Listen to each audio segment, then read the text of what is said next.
My family and I used to take vacations to a lake house in Maine, owned by some very close family friends. It's in a region well known for being a very relaxing getaway in the middle of nowhere. I'm 17 now, but I was 14 when this occurred. Other than the surrounding forest, the only things around the lake house were 3 mini cabins and another lake house at the bottom of the hill, next to a long dirt driveway that led to the lake itself. 3 years ago, my family and I, along with our close friends, went up there for a week's vacation. It was a Tuesday night.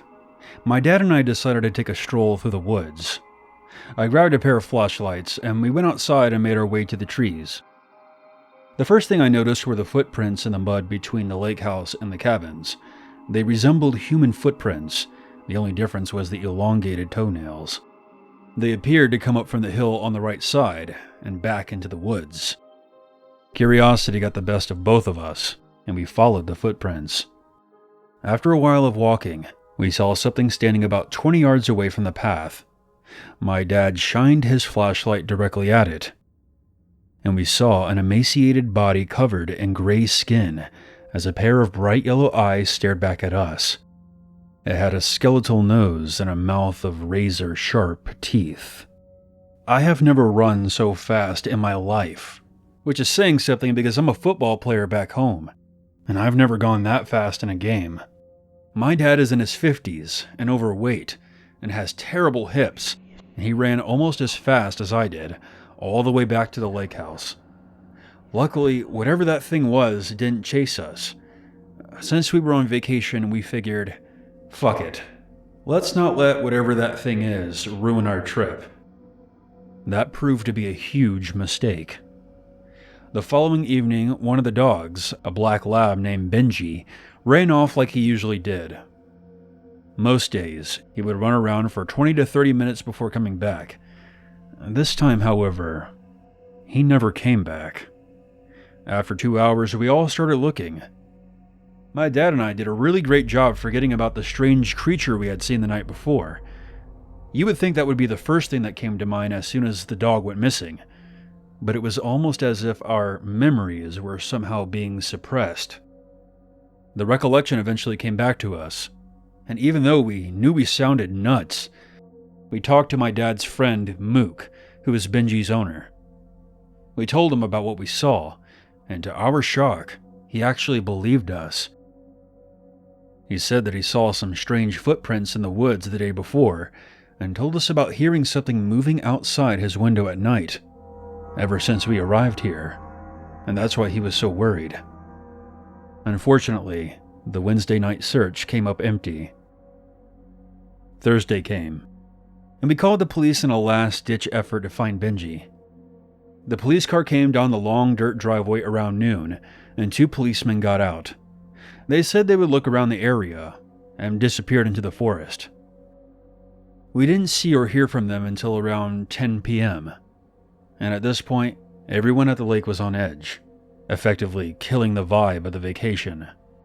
At around 2 in the morning, a fire truck and another police cruiser arrived at the lake.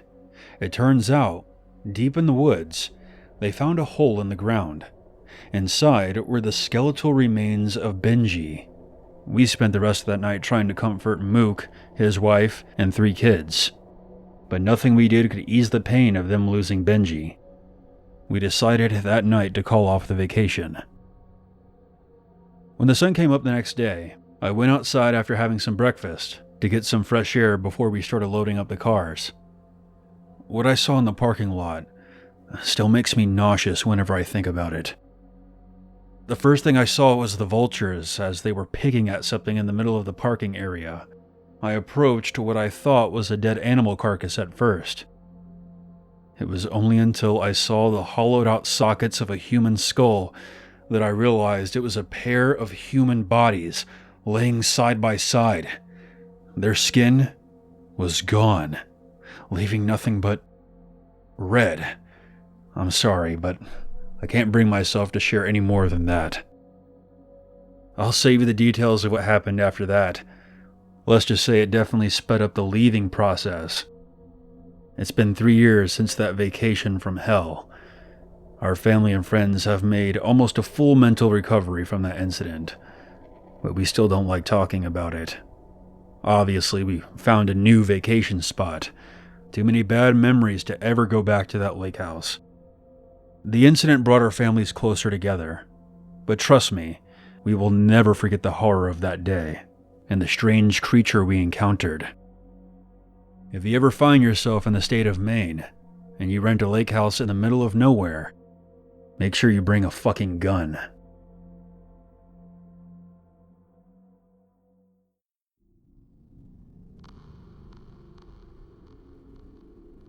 Back in 2009, I lived in a very isolated area that was completely surrounded by woods. And if you were to walk through these woods, you'd eventually end up at a golf course. At the time, we lived with my mother's boyfriend. Let's call him Todd. And we would often go on hikes around his property. There were times when a few trespassers would wind up in his woods with some excuse as to why they were there. It would piss Todd off because we'd often find litter left on the ground and would have to clean it up. A lot of deer would come around every year and Todd frequently go hunting on his own property. Sometimes he would find dead animals laying around the forest. Todd would usually blame it on the aforementioned trespassers. However, the dead deer were usually untouched, with no obvious signs of what caused their deaths. I didn't know much about hunting at the time, and I still don't. But I found it odd that hunters would come on the property, kill an animal, and just leave it behind? It made no sense to me. One afternoon in the fall, Todd went out hiking by himself. As soon as the sun began to set, my mother and I were preparing a fire pit to roast marshmallows. When Todd came back and pulled my mother aside to talk to her, I was curious about what was going on, but I was left out of the conversation and was told to go back inside and lock the doors. After Todd and my mother finished talking, they came back in and told me what had happened. He said he had found a deer carcass with these massive bite marks on it. The entire stomach area had been removed. I remember him saying it was like someone had taken some serious drugs, had a bad trip, and then attacked the deer. The lacerations almost resembled human bite marks. Todd didn't bother with calling the police, despite the fact my mother continued to insist that he should. Later that night, Todd was determined to kill whoever, or whatever, was on his property, slaughtering these deers. Todd grabbed his hunting rifle and went out into the woods with his flashlight and a vest full of ammunition. I was scared that something would happen to him.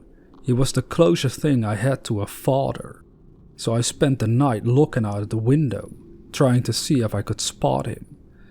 I did see something move among the trees, but I couldn't make out what it was. I should mention that we didn't have smartphones or even cameras at the time. Nothing happened that night. Todd eventually came back to the house and stayed up till morning, watching the forest with his rifle by his side. It took some time before Todd allowed us to go hiking again. It was winter time. This was when we went up through the woods into the nearby golf course to go sledding. The steep hills and empty areas provided the perfect landscape. On our way back, Todd heard a sound from somewhere in the forest and told us to be quiet. He then pointed to something in the distance and whispered, "It's a deer. Look." Our eyes followed his hand to a figure that was off in the distance. We all thought it was a deer at first. It looked like it was eating something. The figure then lifted its head to look around. It's hard to put into words exactly what it looked like. There were no antlers. Just imagine a hybrid between a deer and an emaciated human with a bald head. I couldn't see its legs. Once it started moving in our direction, Todd snapped us back to reality and had us running as fast as we could through the snow back to the house. Once we were safely inside, Todd pulled out one of his larger hunting rifles and set out to look for the strange creature. We heard gunshots, but it was later revealed he was never able to find it again. It's been years since we've lived there.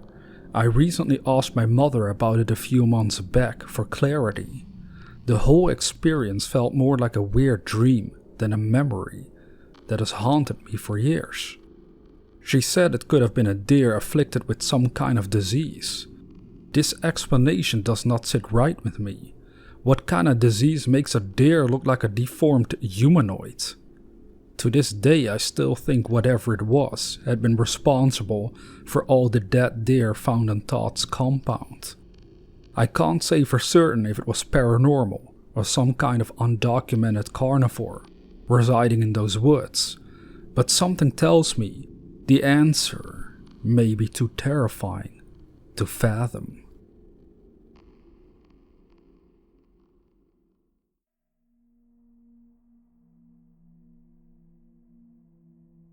This happened to me nearly 20 years ago, when I used to live in Puerto Rico. I was 17, and I lived with my parents at the time. For a bit of background, my parents owned a house in a small town in what was considered to be a suburban area. Our house didn't have a garage, and the only vehicle we had was my dad's car, and he would always park at the side of the house, which had a clear view into the backyard, where some trees were before it opened up into an empty field. My dad would always come home from work around 6 or 7 p.m. and would always park his vehicle at that same spot. This detail will be important for later. This happened in the times before smartphones or social media were popular. My neighbors and friends used to hang out at my place a lot. Most times we would just sit on the front porch of my house at night, facing the street, and would just talk about school or whatever for hours. These meetups would usually go on for longer on the weekends, since we didn't have to worry about school the following day. One Saturday night, my friend, who I'll call Kay, was there talking with me as usual. We were waiting for the rest of my friends to arrive. It was around 7 p.m. For some reason that I can't remember, on that particular night my dad wasn't home yet, and the space where he would usually park his car was empty, which allowed me and my friend to see the backyard of the house while we were hanging out. It wasn't dark out yet, and we were in the middle of a conversation when I suddenly stopped. I froze and immediately started looking towards the trees in my backyard. At first, I thought I saw someone on one of the tree branches, but the more I stared at the figure, the more disturbed I became. Too many animalistic features to be a human being, with piercing red eyes that stared into my soul. It had the face of a primate, with what looked like wings protruding from its back. This thing was at least 5 feet tall, but it was crouching, so there was no telling how tall it truly was. I was utterly shocked at what I was seeing. The creature stood as still as a Gotham gargoyle, crouching among the trees, doing nothing but staring us down with its beaming red eyes. Without taking my eyes off the thing, I asked my friend, "Are you seeing what I'm seeing? If so, tell me, what does it look like to you?" I had to ask without telling him. I wanted to be sure that I wasn't losing my mind. His response chilled me. "It looks like some kind of giant monkey with red eyes and wings." Fear overwhelmed the two of us, and we rushed inside the house and closed the door behind us. My mom was sitting on the living room couch, and she gave us a strange look. Something that you need to know about my family is that we're no strangers to the paranormal and weird sightings. That's a story for another time.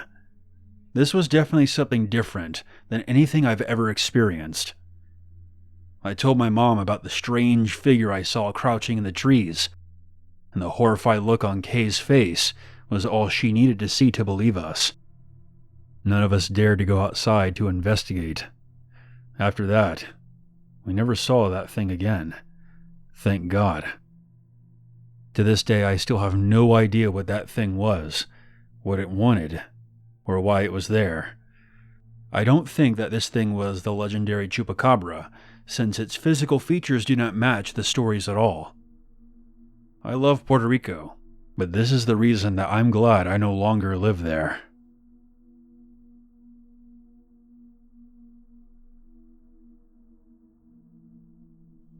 Hey everybody, it's Uncle Unit, and I hope you enjoyed today's video. I want to give a huge shout out to CreepyNews for providing his Dutch accent for this video.